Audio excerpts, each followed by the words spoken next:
Hi, everyone, and thank you very much for joining us in this very important, if I may say, if not just interesting workshop today.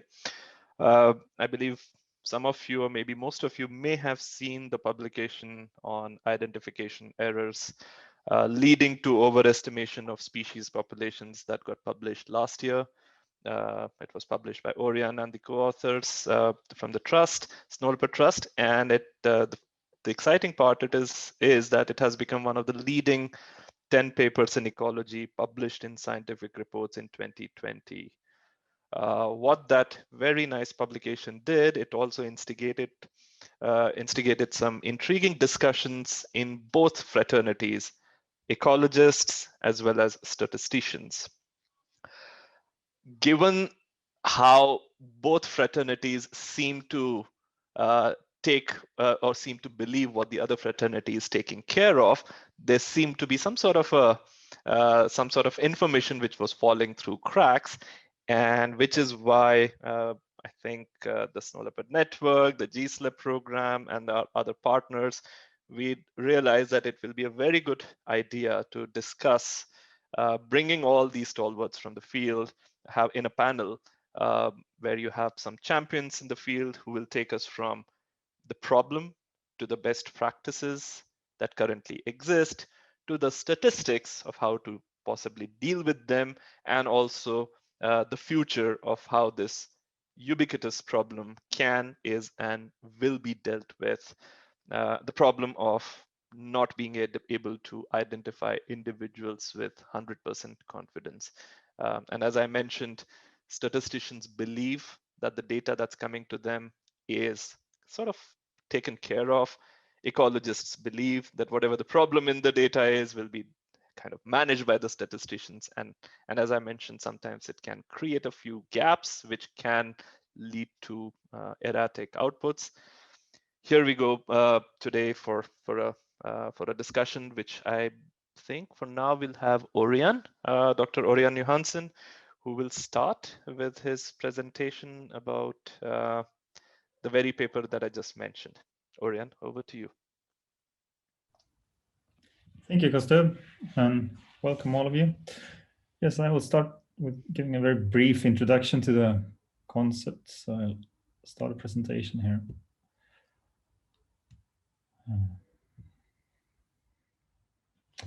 Right, so identification errors in camera trap studies. So most of what I will talk about comes from the study that Gustav mentioned that was published last year. So these trap cameras in the last 15 years or so, they've become a bit of the standard tool for surveying many elusive, nocturnal, or species inhabiting remote areas. And it is a very useful tool because we can estimate population numbers of species that was previously more or less impossible. So here is an example of a camera trap survey. This is one of our study sites, Tost Mountains in Mongolia. And the blue dots here are cameras that are placed across the study area.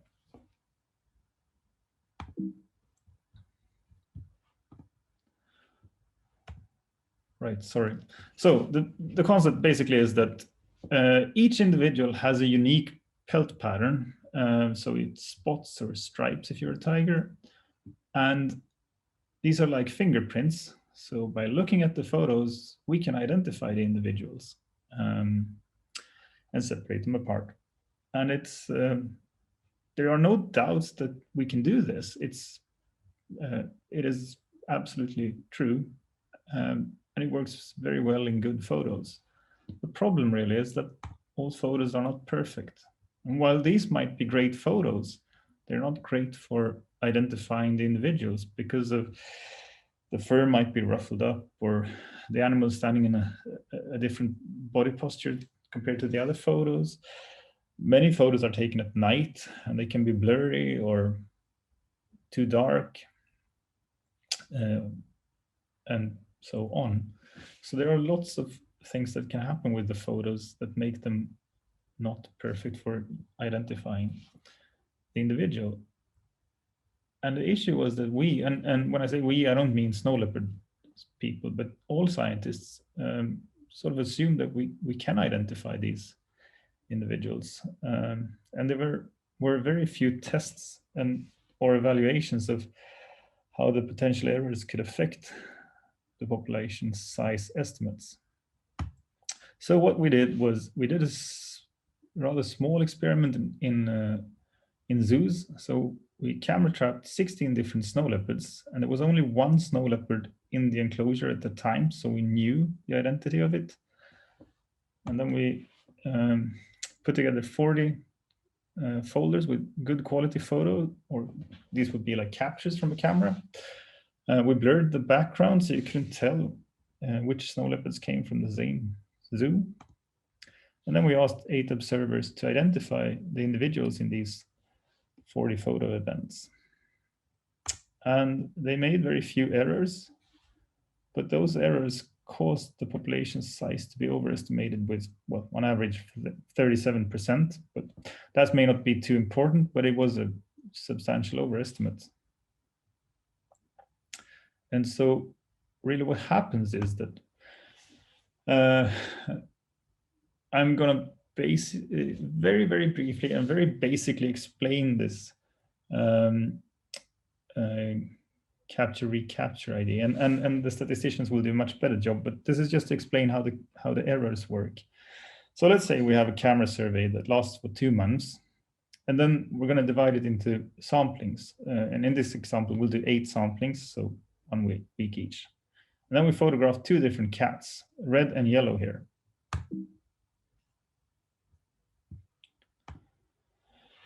And we photograph them very many times. Now in this capture recapture, you basically take the number of individuals you find, number of cats, and divide it by encounters. So many cats and few encounters means a high population size, whereas few cats and many encounters means a lower population size.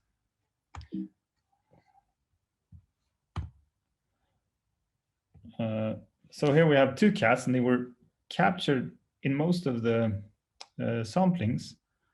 So we get a very high encounter rate, and there are likely not many other cats that were not captured at all. So, for example, this is not true. This is really just an example. So don't use this as an ID for how to design a survey, but it might be that we get an estimate of that there's about 2.3 cats in this population here.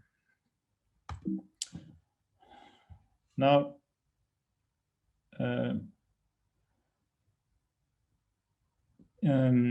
if we instead, is it possible to, never mind. I'm sorry, but every time something happens here, I get bumped out of the presentation. That's why I get interrupted. Now, if we instead have very few captures, we get a very low encounter rate. So here we see red twice and yellow once. So again, we have 2 individuals, but the encounter rate is very low. So there are likely several more cats that are not captured at all. So the population estimate might be 4.6 cats. Now, this is important because it's not just the number of cats, but it's also how often we see them that will affect the population size estimate. And then we have the different errors we can make. And the first one is, we call it a combination error. So here we have the true capture history. So red was seen on the first and the third sampling occasion, and yellow was seen on the second. Now, if the researcher actually thinks that yellow is red and plays that capture for red, what happens is that yellow disappears and red gets we increase the encounter rate for red. So the result is fewer individuals and a higher encounter rate. So the population size estimate will be even lower, not just that we reduce by 1. If we instead make a separation error, and this is the most common error, what happens is that we take one of the captures, in this case from red, and we say that this is a different individual. That individual does not exist in nature, it only exists in our data set, and that's called a ghost. So we've now added 1 cat, and we have decreased the encounter rate for all of them. So all of them have 1 now. And this gives more individuals and lower encounter rate, so an even higher population estimate. You can also make shifting errors, and that's when you take an encounter from 1 cat and put it with another. Nothing really happens here. It's just you have the same number of cats and the same number of encounters. It's just if you then use these photos as your identification key, you will complicate future surveys because your key will not be accurate. You will actually have 2 cats that you will compare photos to. And then lastly, we can make exclusion errors. And this is if the photo is actually possible to identify, but we say that it isn't because we find it too difficult. So either you exclude all the encounters so that the individual disappears, and then of course you'll get fewer individuals, or we'll exclude some encounters but not all of them. Now we still have the same number of individuals, but the encounter rate will be lower, and we'll get a higher population estimate. So exclusion errors can go in both ways. Either they will increase the population estimate or decrease. That was basically what I was going to say. Also, of course, in these spatial capture recaptures, these errors can, it's hard to predict how they will go because it depends sort of where the camera is. So if you make an error at a photo, 2 photos are taken very close to each other, yeah, well, it's hard to say. It could go either way. Either you increase or decrease. But let's say you combine a cat and the cameras are spaced far apart, then your home range estimate or sigma will increase. I think the others can explain this in greater detail, but it's hard to predict exactly what will happen here. Yeah, the study is called Identification Errors in Camera Trap Studies Result in Systematic Population Overestimation. It should be on the Snow Leopard Network's bibliography. And those photos down here, we're just launching a follow-up study where we are going to include tigers, leopards, snow leopards, and lynx to see if fur length or spot pattern affects these identification errors. And we're also going to continue with estimating how to incorporate errors and reduce them.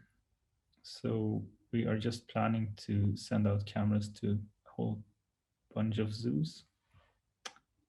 Thank you.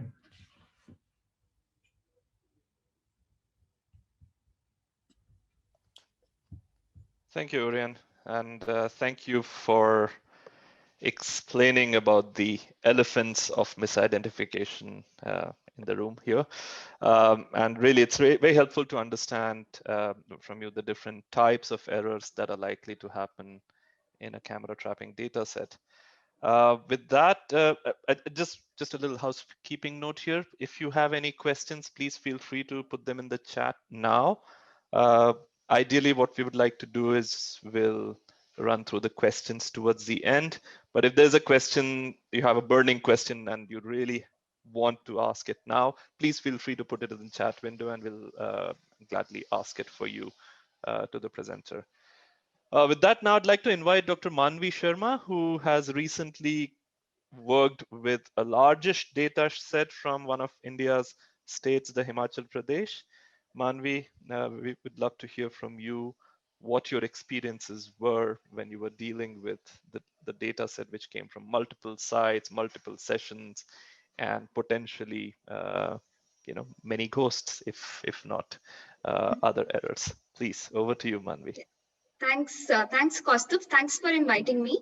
And thanks, Orion, for explaining us what the different kind of errors, one can, even experienced observers can make when they're trying to identify snow leopards from photographs. And that often leads to consistent overestimation of populations. So today I thought I'll share two main measures that we took for our PAWS effort in Himachal Pradesh. Let me first quickly describe the scale of the study. So Himachal Pradesh has about 26,000 square kilometers of snow leopard habitat. So we did intensive camera trapping surveys at 10 sites. So we had about 290 camera trap locations, as a result of which we had a lot of images to identify. And keeping in mind the errors that one can make during image identification and how that can lead to bias in estimates, we thought of two main measures. So the first measure was aimed at strengthening our image identification, making it better. And the second measure was to examine how some of these issues might be affecting our model estimates. So to do better image classification, we did it in two phases. So let me quickly describe that. So in the first case, in the first phase, 2 or 3 researchers, they prepared the usual, they prepared a catalog of all the snow leopard images.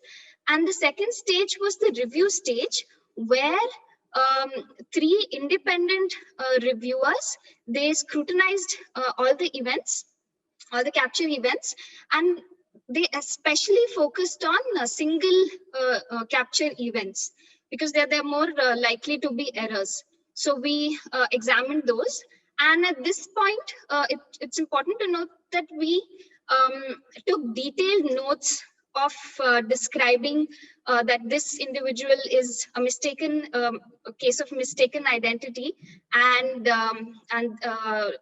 we made notes such as look at the pattern in this region. So detailed notes, I think, helped us in making the whole procedure very transparent. And so as a result of this exercise, we had 231 captures, of which 187 were confidently identifiable, and we were still left with 18% of events that were unidentified. And through this whole exercise of the first step and the second step, we were able to identify 9 ghost individuals, which was reached through consensus between the 3 reviewers that they are ghost individuals, which were cases of wrong identification. And so one lesson I think I would like to give is that if you're reviewing images, at least review single capture events. And the second thing that I want to talk about today is the second measure that we did. So often when you are doing a conservative approach to identifying images, you're left with several unidentified images. So what we did simulations to understand how those unidentified events might be affecting our estimates. So for that, we followed the usual approach. We docked some data and we checked how that affected our estimates. And for this data set, we found that there was just a marginal density change of about 0.0008 snow leopards per 100 square kilometers. So a very marginal change for each event that was dropped. But I'd like to say here that this was true for this data set. And I think people need to run some simulations for their own data sets to see how unidentified events can, affect your model estimates. And just to summarize, I think the 2 important things that I want to say is that review your images at least once, and especially single capture events. We were able to identify 9 host individuals from our data set, and look for more research on simulation-based approaches to understand how different errors might be affecting your model estimates. And I think there's so much more exciting, more research to come on how, for example, how these errors scale with the number of individuals, or how these errors might scale with the area that you're sampling. So certainly, I think this workshop is also a great place to discuss and learn from talks. Thanks. Thank you so much, Manvi. Now that's very good. What you've just explained, I think it's an excellent set of advisories of what works and what you should be careful about, and what measures you and your team took to minimize those errors. And I think a couple of take-home messages from there is multiple observers, cross-validation, and being extremely cautious, as cautious as you can about those single encounters as well. And yes, I think to test how dropping some of these images or some of these captures can potentially lead to changes in abundance, I think those are very crucial points as well. We'll come back to you, Manvi, once we have the question answers. Thank you very much, because this, sure, what you've led us to takes us very nicely into the next snippet, where our next panelist, Justine, Dr. Justine Shanti Alexander, she's going to talk briefly about how the PAWS initiative that we are all involved with, what we are trying to do to minimize errors, to streamline processes, and what are the guidelines we have based on the existing knowledge. So over to you, Justine. Thank you, Kaustubh, and thanks, Manvi and Orion, for explaining in detail some of these more complicated nuances to the ID work. So I just want to mention a few points to build on what Manvi has highlighted already related to the PAWS effort in India. And these are some of the common elements that the GSLEP PAWS team is actually taking forward with the global estimates of snow leopard numbers, which are across all 12 countries in Asia. So that's the entire snow leopard range, as you can see on this map. And I'll just quickly highlight 3 recommendations and tools that the GSLEP team is making available to all teams throughout the range to address some of the biases that Orion just highlighted in his presentation. So the first one, which I'm sure some of you are aware of, so we would really advise that teams take advantage of a specially designed app to test the rigor of your ID work. So this app was developed by the GSLEP team using the zoo pictures that Orion just described. So you can see them there with the gray kind of backgrounds. So teams are able to use this app to then test their accuracy in ID and also their confidence level. The confidence level relates to whether they skip that individual to do an ID and test ID of that picture because maybe it's too blurry. So we would like teams to use this app to test their own accuracy, but we would also like to highlight that it's equally important for teams to use the estimates they get, the accuracy estimate they get from the app, and reflect on how this might affect their density estimate and maybe bias their estimate in some way. So it's important to use it, but also reflect, okay, once you've used it, how is my estimate maybe biased when, reporting my density or abundance estimate for my study site. The GSLEP team, a second recommendation we have is we would like to encourage all teams to make use of the GSLEP specific guidelines on misidentification. So these guidelines provide some useful pointers on how to minimize ID, and I'll just highlight a few of them from that guideline list. And one is the one that Manvi just really nicely explained, and it's about using a minimum of maybe 2 or 3 observers to complete the ID process, because collaborative efforts where observers check and review view images jointly have been shown to reduce potential errors substantially. So here's an example from Mongolia, where you'll see 3 observers actually check each other's work and collaboratively decide what is the final in those individuals, which ones are ghosts, and so on, as Manvi shared from the PAWS India work. Another suggestion from the guidelines is to report the percentage of snow leopard encounters that could not be ID'd, as Manvi suggested, which could be an image like as you can see on the screen here, but also to report the number of individuals that were only captured once, which again, Manvi really clearly highlighted during her presentation. So and we suggest that if surveys have very few captures or many single captures, we recommend that the survey design is actually adjusted. So maybe some of the, you have to maybe start from the beginning to try to deal with this. If there's really many single captures by, for example, increasing the density of camera traps in the study site to increase the number of recaptures at different camera trap sites. And another point in this guideline is to recommend checking the spatial clustering of captures, because we know that snow leopard individuals are territorial. And this image, you could be, for example, different colors are different snow leopard individuals. And therefore, it's good practice to double check the photos of any recapture that look suspiciously far apart from a given individual's area, just to double check to see if that is the same individual. And this is particularly important for spatial capture recapture, which kind of looks and understands the sigma parameter, which is the variation of where that individual moves. And finally, my third and last point is just to remind everyone of the PAWS team that has the help desk. So the GSLEP PAWS team makes the ID process takes it really seriously as a key element in testing the quality of the PAWS initiative. And that has led us to set up this special facility that helps support teams. So you can really draw on different tools available, but also experts that might be able to give you some pointers on how to improve the ID process. So the help desk on individual ID is part of the PAWS process that for teams that would like to contribute to these final global estimates. So yeah, that's all I wanted to highlight today, just saying that we're working towards trying to address some of this bias.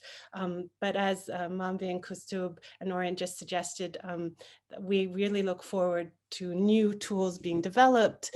And we'd love to hear also from different teams across the snow leopard range. If you guys have suggestions or ideas that could be taken forward, we'd love to hear from you too.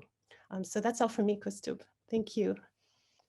Thank you, Justine, for really putting it together in those 3 key take-home messages of what to do based on the current knowledge. And yeah, I really love the point that you make about please make use of this help desk that's accessible to you. And I'm just reiterating what Justine just mentioned, that, and I'm saying it on behalf of all these stalwarts and experts, that please reach out to them, and they're here to help any of these efforts that are being put in the field.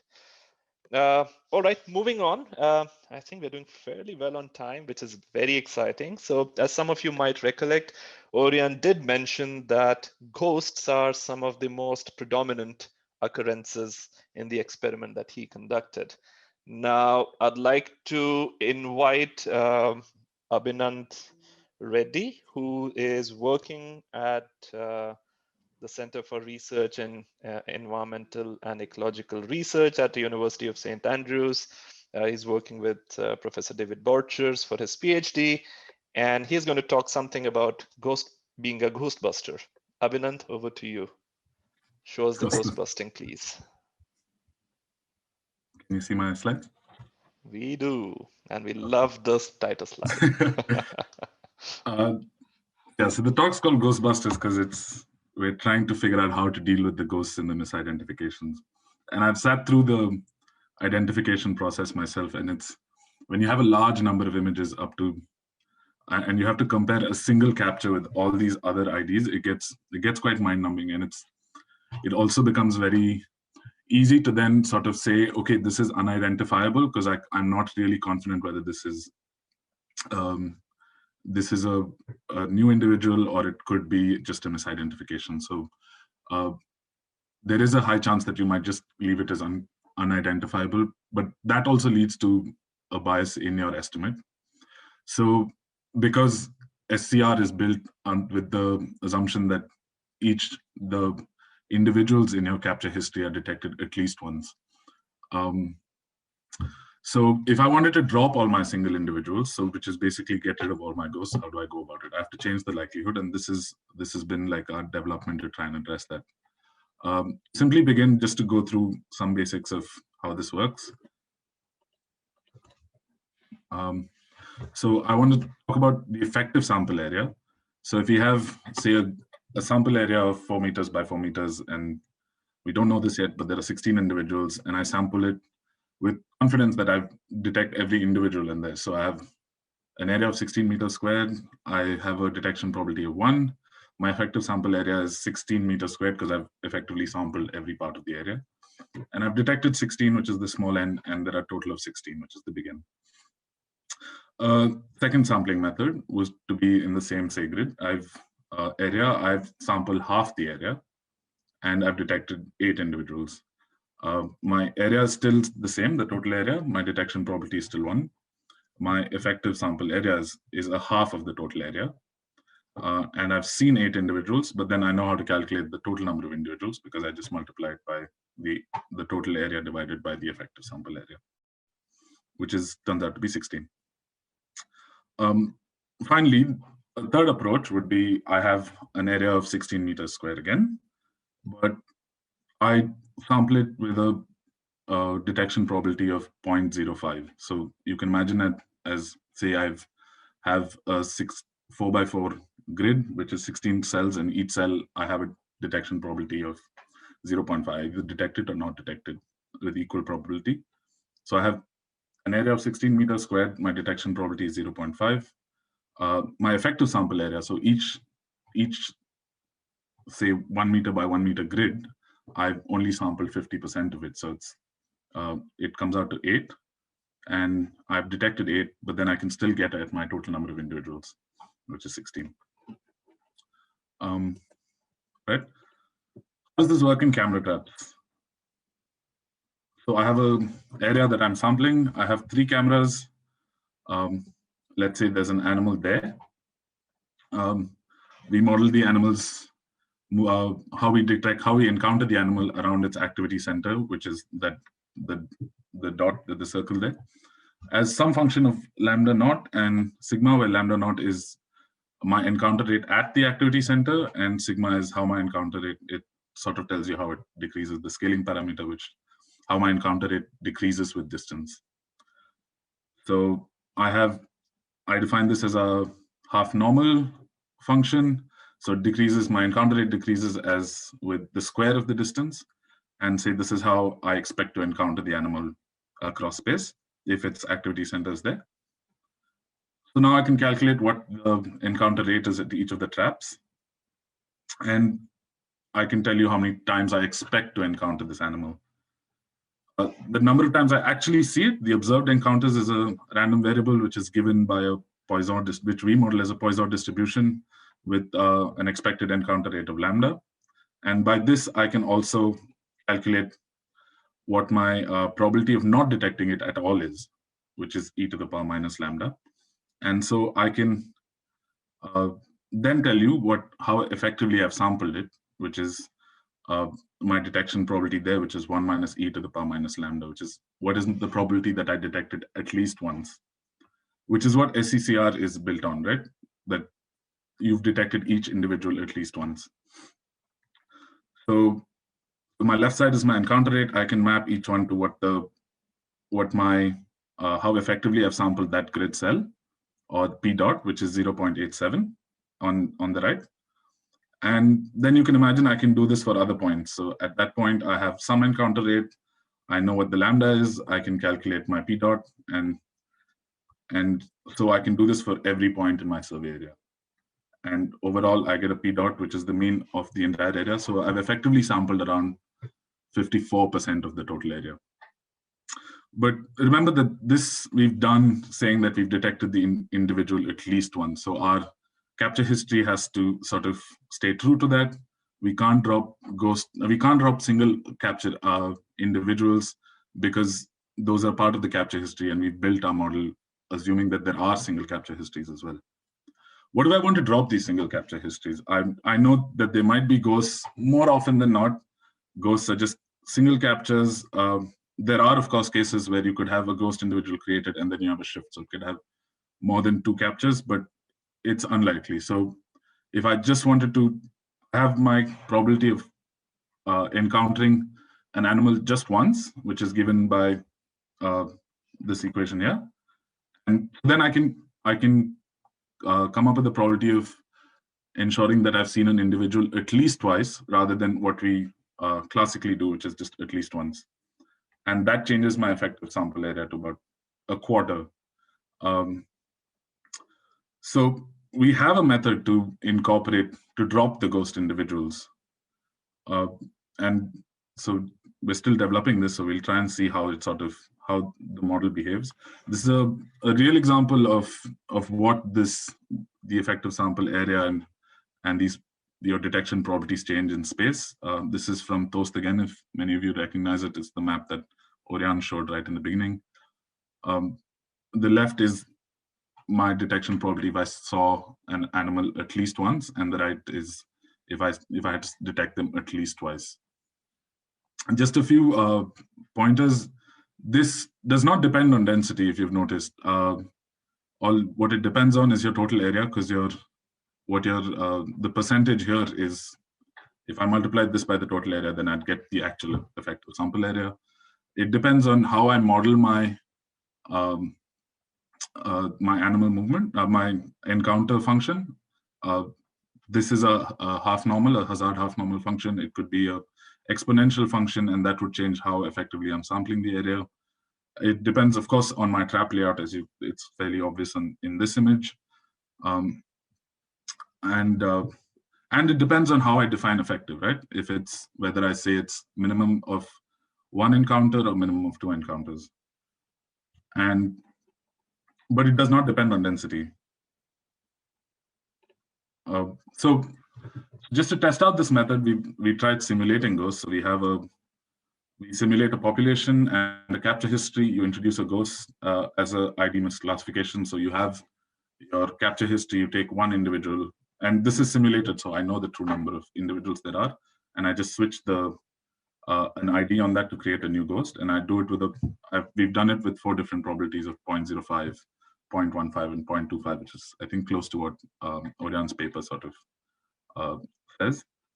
And so we fit SCCR to our classic SCR to those. So this is assuming that again, we play dumb and we say there are no ghosts, and what happens if we had this skewed data. And the second way is to remove all single encounters and fit minimum to capture SCCR method. So this is the trap layout. We have a buffer around 200 kilometers around it, and we simulate a population. This is just an example, but it could, each time we simulate different populations. It's simulated around 6 animals per hectare, and we have a lambda 0 and sigma of such as this.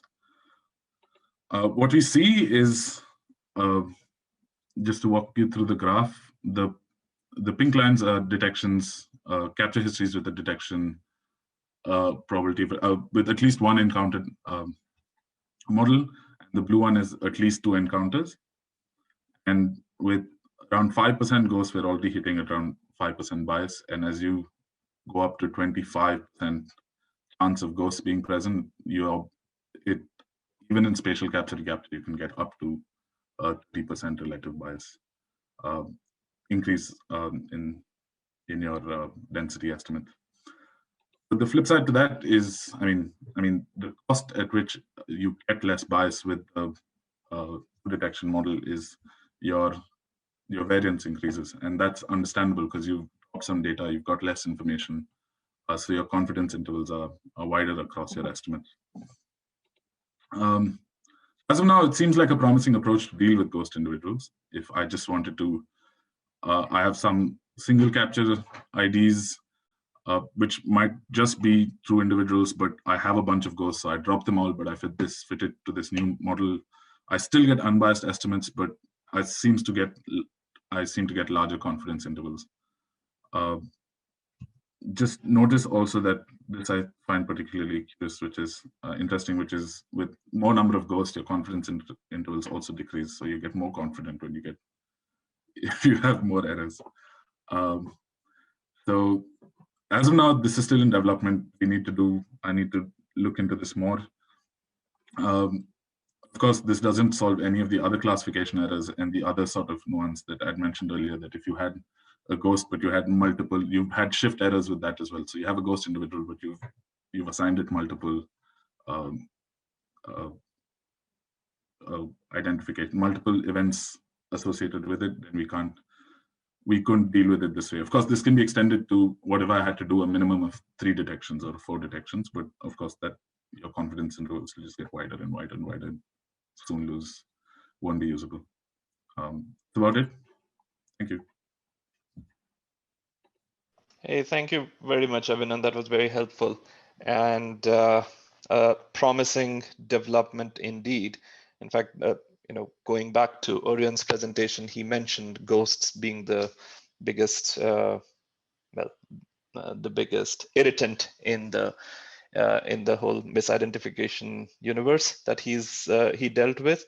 But if I'm not mistaken, and Orion, please correct me if I'm wrong, almost all ghost IDs in your data set were encountered once. So the ghosts were not being ID'd as ghosts multiple times. And I think that's where what you spoke about, Abhinand, really offers a promising development into leading it towards a possible solution. Not for everything. It's not a one of those magic wands which will solve everything, but at least one of those major concerns that we are dealing with. And I think we can go back to the app and extract how much of probability of developing ghosts is there based on those apps, and then we can make use of it here. So that's very helpful. Thanks so much, Abhinand. Great. So we do. Yeah. Thank you, Orion. Yes, Orion confirms. As far as I remember, that's correct. Ghosts were most often single encounters. So there we go. So I think if we are able to somehow address the problem of single encounters, we might just be headed towards greater reliability. And that's very, very fascinating, Abhinand, when you say that with more ghosts, you start getting more confident. And that's a problem with, which is a double whammy, right? You feel you're more confident, you feel your data is doing better, but in reality, it's actually getting worse. And that's great. Thank you. Thanks so much, Abhinand.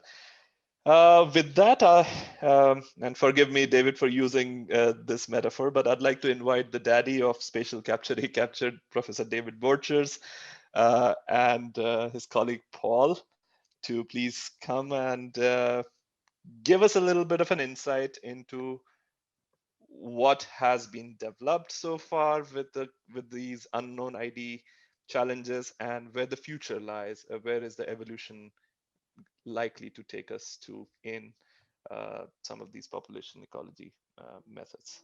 Over to you, David. Okay, thank you, Kostub, and I don't forgive you for that. So this is a joint presentation by myself and Paul, who's a PhD student of mine in Cream, and he's also supervised by Hannah Worthington, who I was pleased to see is also in this meeting. I'm going to do the first half, and then I'm going to hand over to Paul to talk about his research, because he's working on exactly this issue. How do you deal with uncertain identification? So the first half is just kind of setting the scene. So this is what the sort of standard process of capture recapture is like. You get some photographs, then some expert identifies the individual, you pass those identities into a spatial capture recapture model, and you get inferences out. And then Abhinand's just spoken about this particular case where some of these identities are wrong, so some of them are ghosts. And we can deal with that by, it looks like we can deal with that by just focusing calling detection, just call that if you have at least 2 detections, then you detected it. Otherwise, you consider you didn't detect it. And that deals with a ghost issue. So that looks promising. But as Orion mentioned in his initial talk, and others have mentioned, there are many other kinds of identification error. So looking forward, increasingly people are already using AI or machine learning methods to identify individuals, species particularly, but increasingly they're going to be identifying individuals. And I think that's going to be the future.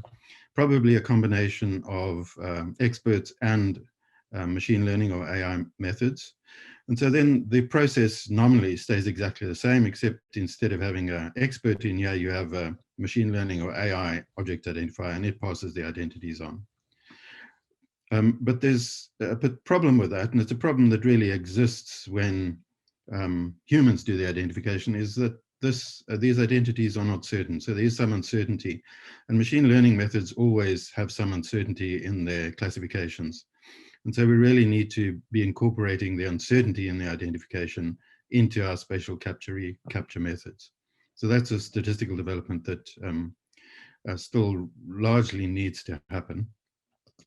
But then the other thing is really, if there's uncertainty, maybe we shouldn't be trying to pass the identities across, because there's uncertainty about those identities. So perhaps instead of passing identities across, AI methods or other methods can come up with similarities. So certain individuals are more like other individuals. And perhaps we should abandon the idea of being able to identify everything. You might be able to identify some, but certainly in some cases, you just want to pass some measure of similarity across. So this is a whole area that we're beginning to work on, to deal with the fact that those identities really are a little bit uncertain in at least some cases.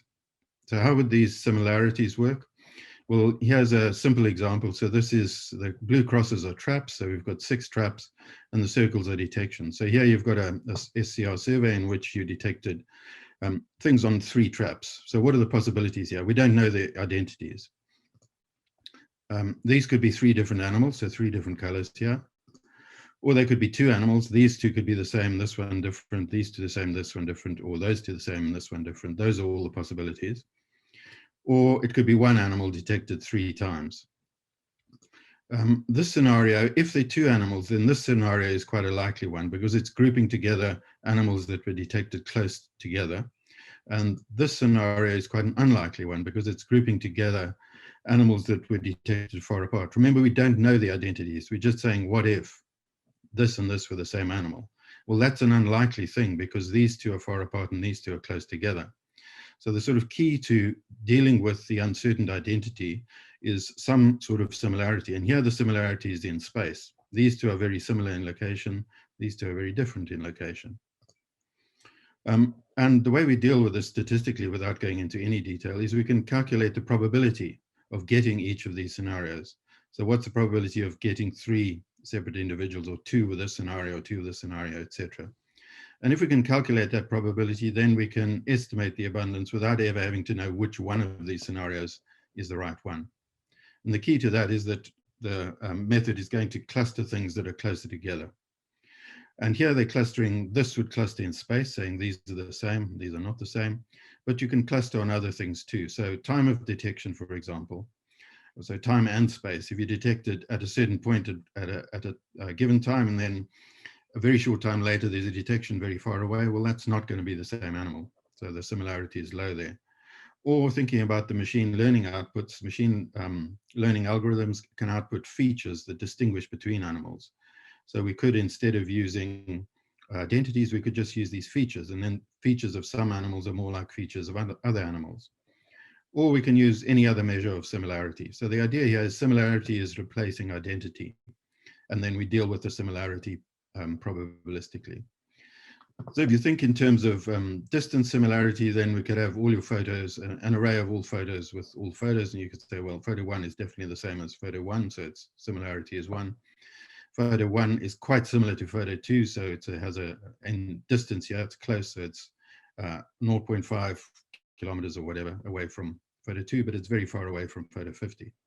So we can draw a matrix of how close in distance, but then we could just use some other similarity measure. coming out of the features of machine learning or whatever. And the idea is very similar. And so that, I hope, just kind of sets the scene for Paul. And Paul's now going to take over the rest of the presentation, and I'm going to act as his slide changer. And Paul, I've just realized I don't think people will be able to see you, so people will just have to look at me while you're talking. Paul's much better looking than I am. Okay, over to you, Paul. Oh, I'm not sure about that, David. Certainly younger, but yeah, thanks, David. Thanks for setting the scene. Yeah, the idea is that objects that are closer together are more likely to be from the same animal. I think Justine touched on that as well, as that when you're doing misidentification, looking at if it's in the trap or a nearby trap, then that has a higher probability of being from the same animal than if it's further away. Yeah, so the current methods, there are a lot of methods out there that are trying to kind of do this kind of background clustering on these trap arrays. And it's, if you don't know what the detection probabilities are, then the uncertainty is wild, because the whole idea of being able to cluster is, you know, kind of how far an animal could be seen. And if you don't know that information, then you can't do an effective job of kind of finding out which scenario was the most likely in David's pictures there, if you don't have kind of a decent grasp on that sigma parameter that we keep hearing about this on the detection function. And so things that help you with that are telemetry data. So you've got some tagged animals and you see how far they move. Partially tagged, certainly for the snow leopards, you have lots where you do know who they are and how far they move. And so from the camera trap, so you can kind of say what sigma is for the partially tagged population. And you can also put really strong prior information on the detection function. And you could say, oh, from the literature, I know about how far these animals move, and I can use that information to cluster observations into animals. There's also models out there that, you know, that you can group the left side flanks to other similar left side flanks, and right to right, and then the model is doing spatial capture recapture, where it's grouping the left to right and calculating your density, and doing that for all different scenarios kind of in the most likely way. But you can also use other features, as David alluded to, such as sex. You shouldn't be able to match a male and a female if you can tell them apart from the photographs, and any other observable features, which I'm not an expert on that, but maybe if there's any, like a partially missing tail or scars or anything like that, as additional features to help you disentangle what the identity uncertainty is. David, next page.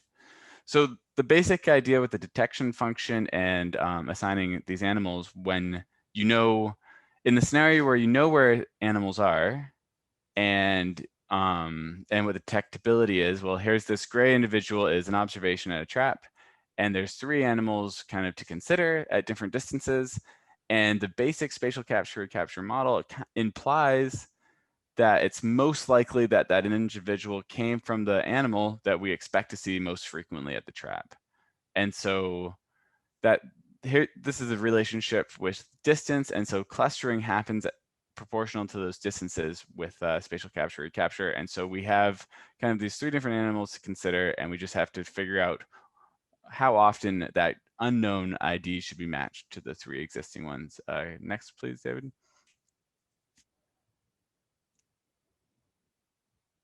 Is that just, I might have copied, oh, there we go, yeah. So in this example, if we just calculated based on those detection, expected detection probabilities, we would say 57% of the time that individual should be matched to the red, 2% to the black, and 11% to the blue individual. But this again is assuming that we know information about detection and how many animals there are and where they are. And you can imagine as we probabilistically sample all these things of how many animals are in the population and where they are, and allowing the detection function to change, randomly, that this is a much more complicated problem. And you need a lot more information to kind of stay in a more simple world where you'll get reasonable results. Next one, David. But sometimes we have more information. And so something like sex, the yellow outlined animals are males and the blue outlined animals female. So we know that it's a 0 probability to match to that one.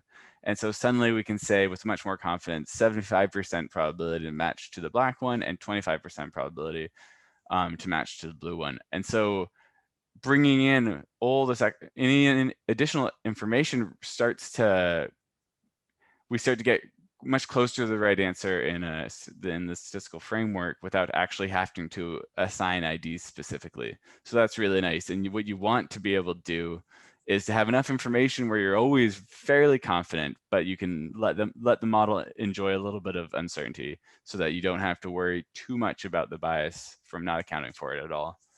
Next slide, please, David.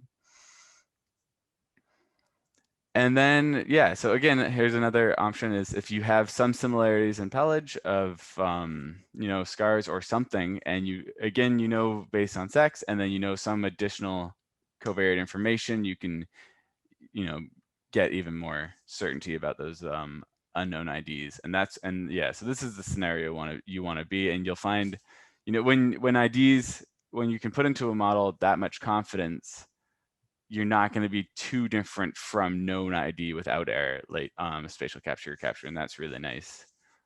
Go ahead and next slide, David. And so that works great.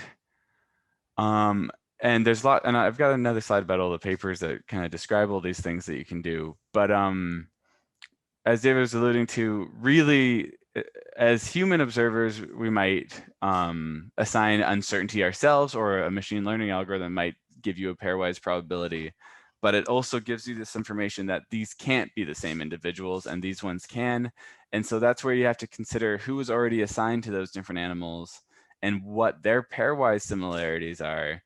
And so if individual from photo 1 is assigned to red, then individual from photo 51 cannot be assigned to red.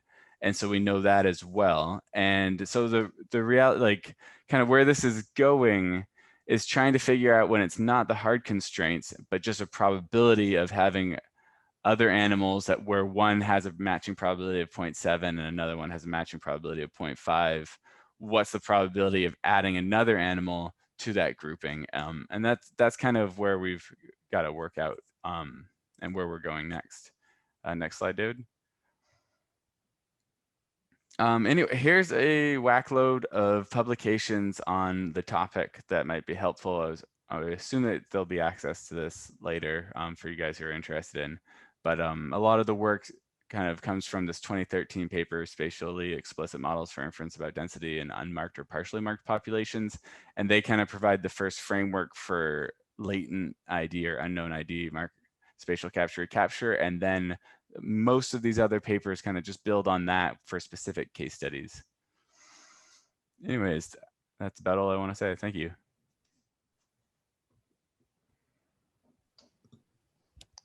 Thanks so much, Paul. That was very exciting, if I may say so, because it looks like as we move further into the future, we're going to have more tools to deal with these uncertainties rather than leave them on individual abilities or the lack of it.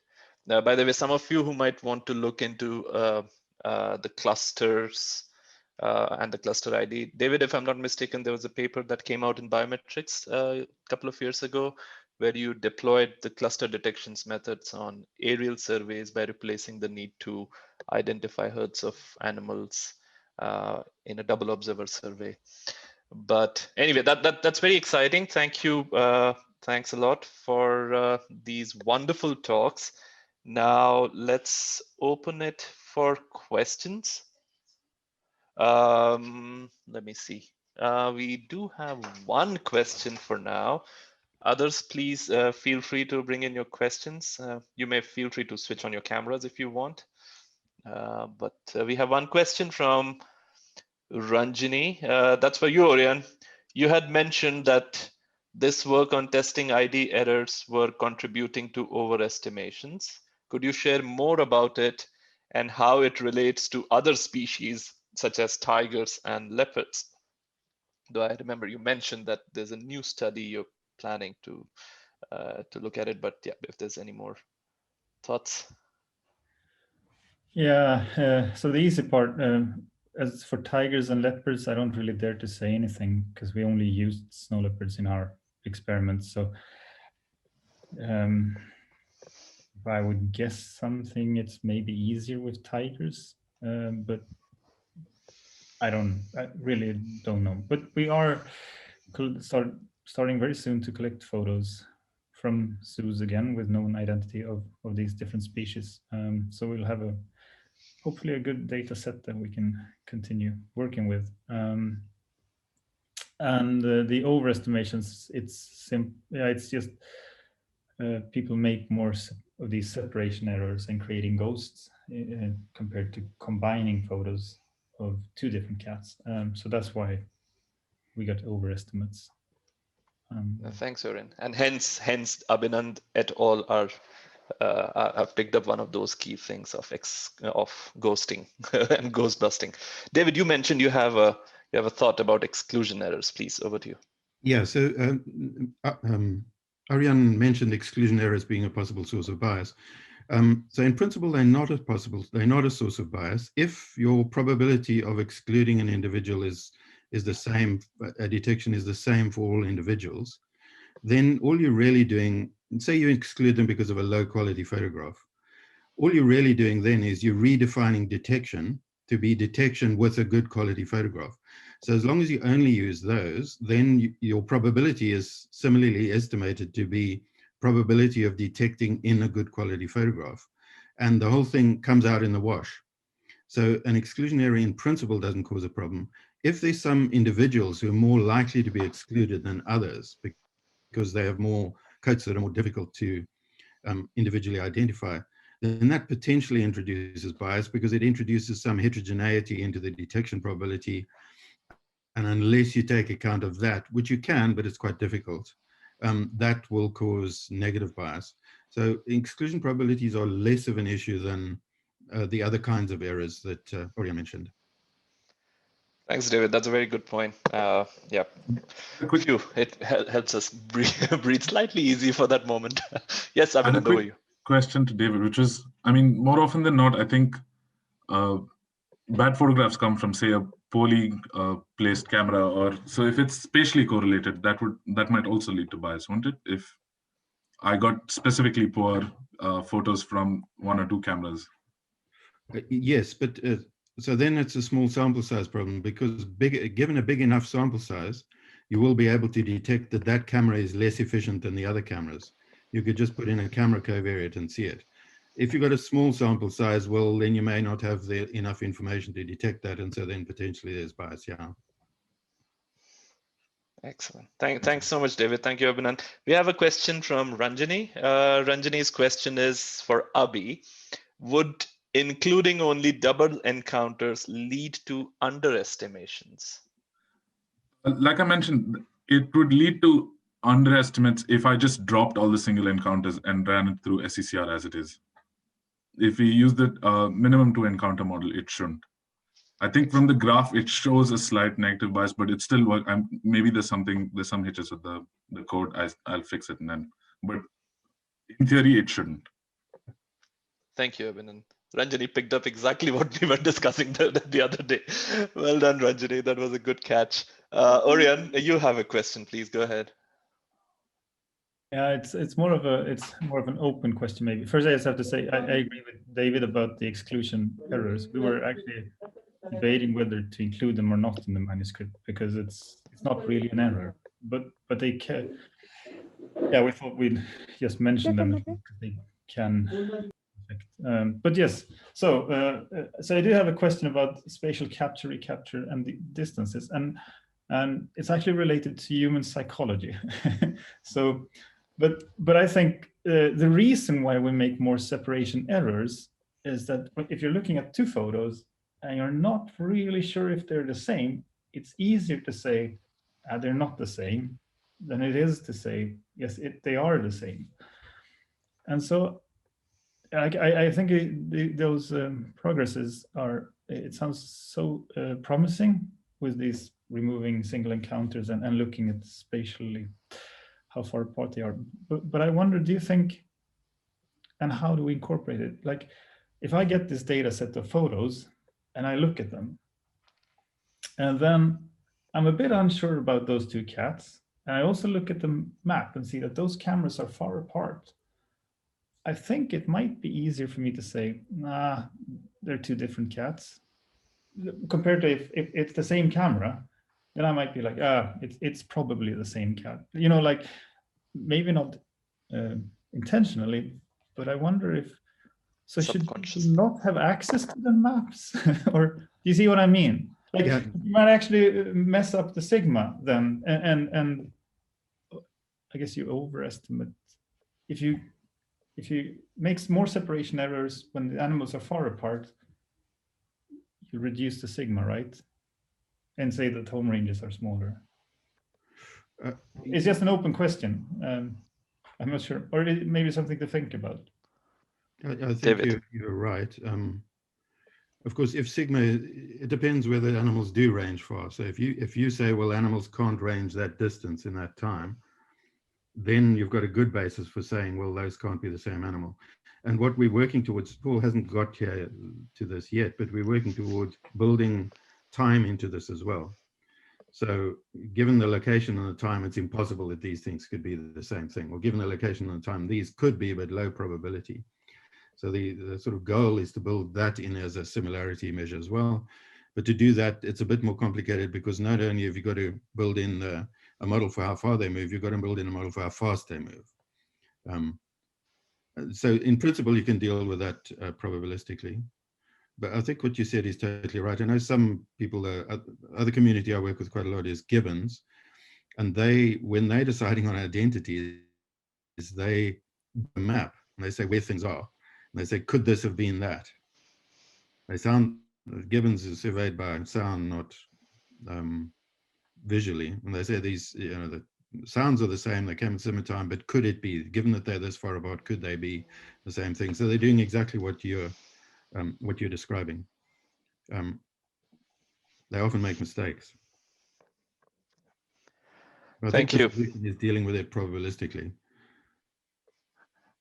That makes sense. We have a question. Manvi, maybe if you could come on board. Ranjini has a question. She's on fire. She has questions.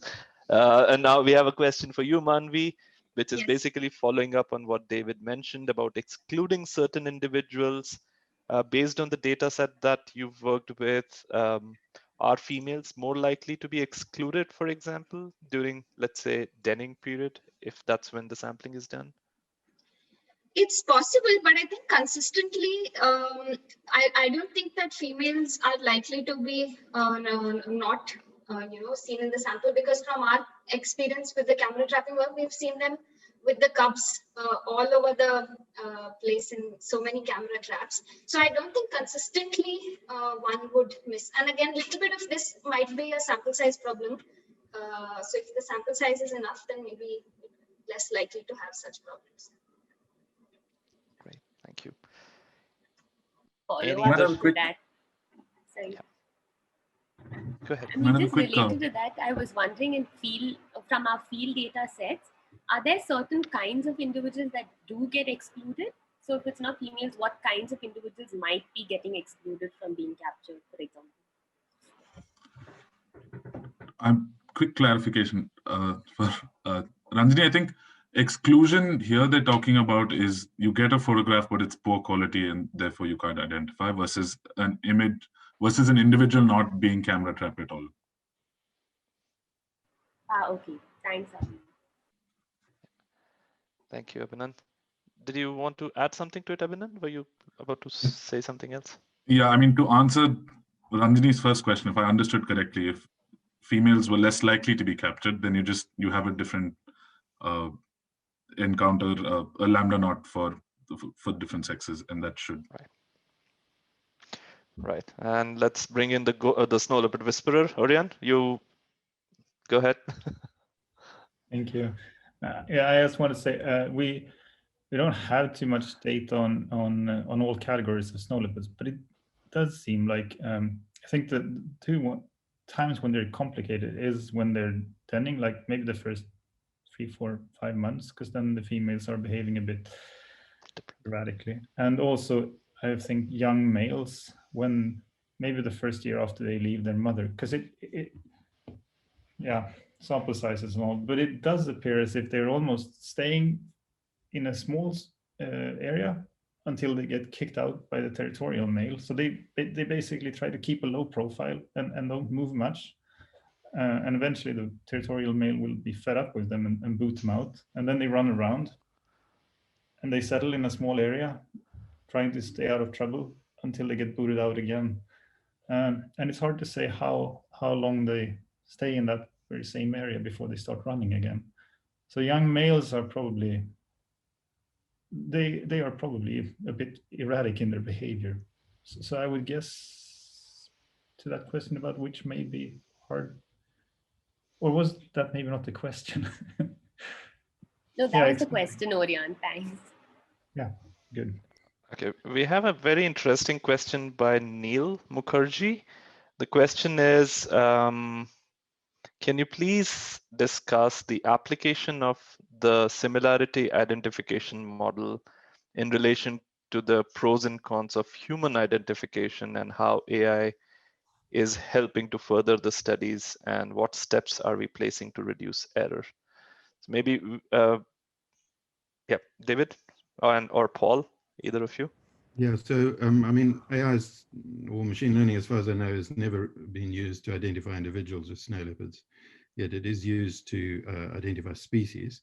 But I think that, so it's never been tried and compared to humans. But my expectation, also looking at other fields where they've have used machine learning methods to help identify things, is that what you often end up with is the human is not entirely excluded.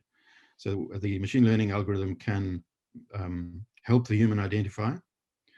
And then some things the human will be able to identify with certainty. And then other things the human won't be able to identify with certainty. So my expectation is the way it will go is a mixture of human identification and machine learning measures of similarity. So to put the two together to take a sort of advantage of the things the human can do well and the things that the machine learning can do well. But just to answer your question directly, no, the machine learning only has never been tried. We don't know how well it will perform compared to humans. What has been tried is no identification. So just use the capture histories. And you can do it if you have a massive information, many traps, lots of recaptures. You can do it with great uncertainty. So if you don't have any idea at all, just capture histories. Thank you, David. Paul, you'd like to add something? Yeah, I think something I didn't make quite clear is like where we're going here is, and like kind of what I'm doing in the PhD is you don't really need ID anymore. It's the observation is just dependent on the animal features, and so when you have the machine learning algorithm or anything else, you don't need to say it's with absolute certainty that these are the observations that go together. And that's why instead of having to say, okay, these are the groupings, you can just say, let's throw all of the information we know about it and let the model kind of find the best solution. And so that's kind of where it's going, is you don't need to make hard choices about ID. And that's where both the human and the AI just kind of give more information. And if I may just add, even with genetic individual IDs, we're always dealing with some sort of a number. There's a numeric, there's a probability with which two specimens belong to the same individual or different. So 5 pictures, 5 different encounters, each encounter has a certain probability of being from the individual which is in the other encounter, and so on. So yeah, I mean, in a realistic world, this becomes a huge load off the head of the teams who are working with these data sets, because right now you're giving data set which is absolutely accurate. There's no errors in it, right? And that's what the assumption is when we are taking that data into spatial capture recapture. So it, in other words, you can say the onus is on the people who've done the IDs, right? That they've done an absolutely stellar job. And Orion's paper really came in and stirred the hornet's nest, if I may say so. That nope, that's not always true. You may not be doing it absolutely right. And which is where, I think all of these developments, to start with, what are the best practices of minimizing errors? And then, of course, what Abhinan spoke about, what David and Paul spoke about, where we are headed to, what can help minimize these and reduce the stress of those people who are doing the individual IDs from coming from erring, giving that space. Let me see if I have any other questions. Can I Justine, add something go ahead, related please. to AI? I just want to mention that we have increasingly teams are kind of using AI, but I think as David said, it's a mix of AI and human, but it's using this absolute definition of individuals currently. And they're using AI to kind of see the differences and then absolutely defining them as separate individuals. So that kind of use of AI has the same issues as human ID issues. So I think when we go forward with the AI, we need to be careful with these initial usage of AI without testing it with known individuals and training AI with known individuals initially, if you're going to still do the absolute separation of individuals. But hopefully, I hope that we can skip that and go to what Paul and David are talking about, similarities and incorporating those differences into our models from AI, because otherwise I think we'll be through the next step of the same issues with AI. And I hope teams are also careful in the use of AI and to do that, because it might lead to similar errors. That's the only point I want to put. Yeah. Thanks so much, Justine, for putting it together and explaining what challenges still exist even with AI right now. It's not a what's the word? It's not the solution to all the problems yet. Okay, now I think before it's time, right, Justine? We are close to the. Yeah, we're close to time, but we're always late. But thanks, everyone. Right. If anybody has any questions, please type them in now.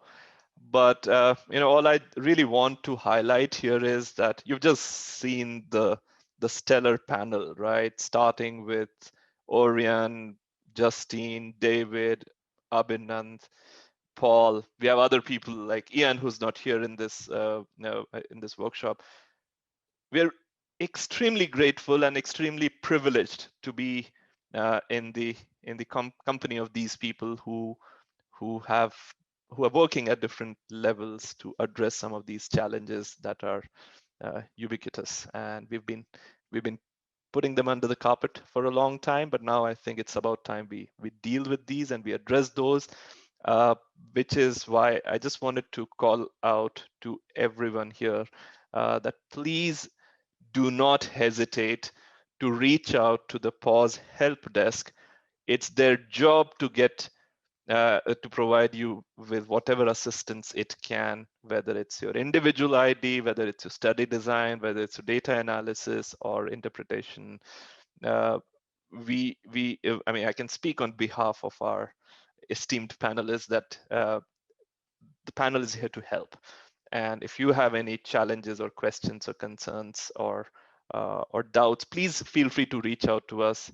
I think the email is pause@globalsnowleopard.org. Just reach out to us. Our curators will channel your query to the right set of experts and hope to get you the answers. Okay, we have one more question before we can call this workshop over. That's the question is by Yandru. Isn't he your student, David? Right. The question is about exclusion errors if there's still time. Please go ahead. Yeah, thanks, Kostya. So I'm just wondering, because if let's say we have a male or we have an individual that is changing its home range, or in a sense a transient individual, how well would the exclusion model work in this case? Because we are assuming that these clusters are closer together and that's why they're more likely to do the same individual. But if we have a transient individual and then it's moving around, you would get detections that would be further and further apart. So how would that skew estimates, or is that probably too far ahead of what has been done so far? Yeah, that's a good point. So you're asking, I was saying, well, you know, if the individuals are far apart, then they're less likely to be similar. So I think that's what you're asking about. Yeah. But it certainly is the case that if you have individuals that are fast moving and individuals that are slow moving, so if the residents are slow moving and the transients are fast moving, then you'd have to be very careful about that. And that might well introduce some bias, yeah.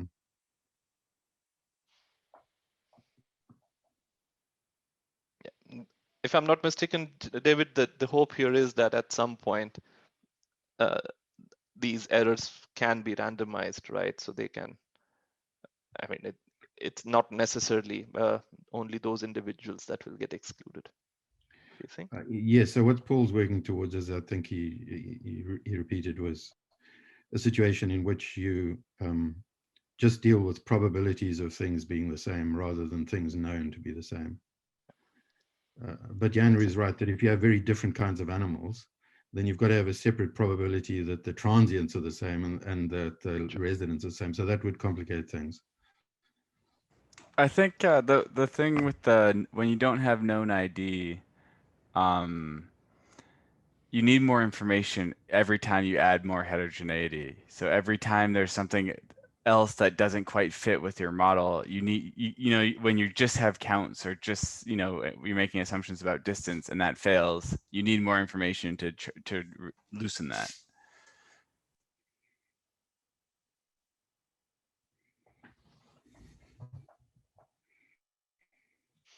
Great, thank you. I think that's really great. And any other questions? Let me just give me a second. I'll quickly go through. Yeah, David, maybe one more question. The paradox of confidence with error. Neil, can you please maybe unmute yourself and ask the question so it's clearer?